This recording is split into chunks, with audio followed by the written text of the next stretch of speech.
President Trump told reporters he has no plans to call Minnesota Governor Tim Walz in the wake of those political shootings. The president said this morning that calling Walz would be a, quote, waste of time.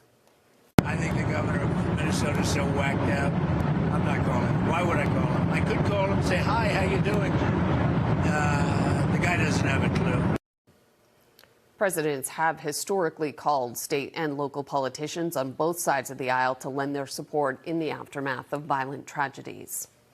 And political leaders are searching for ways to respond after a week of crisis, both here at home and abroad. It does feel like a tough time. NBC 10 political reporter Matt Pritchard is in the newsroom. Matt, you sat down with Massachusetts Congresswoman and House Minority Whip Katherine Clark. How is she viewing this moment? Well, Glenn, there's a lot of concern for Clark, who weighed in on the Israel-Iran conflict, political violence in Minnesota, as you were just talking about, and immigration enforcement as well.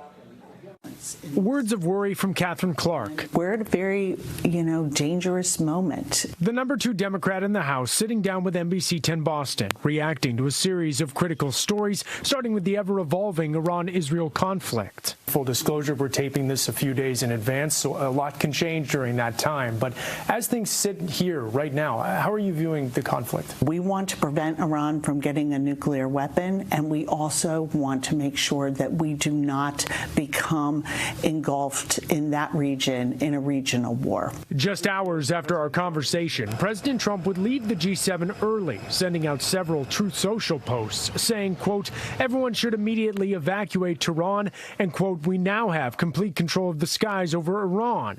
Now, Clark spoke on how she views the president's approach. It's very risky to not really be able to evaluate what the position of the United States is. Pivoting to political violence and the alleged murders and attempted murders of Minnesota state lawmakers. As horrifying as it was, it is also not surprising. And while I worry about political violence, it all ends up on the doorsteps of American families. And that's what we have to keep our eye on. Is that worry just broadly, or is it for yourself? It has become part of how we operate. And that is a big change from when I came to Congress 12 years ago.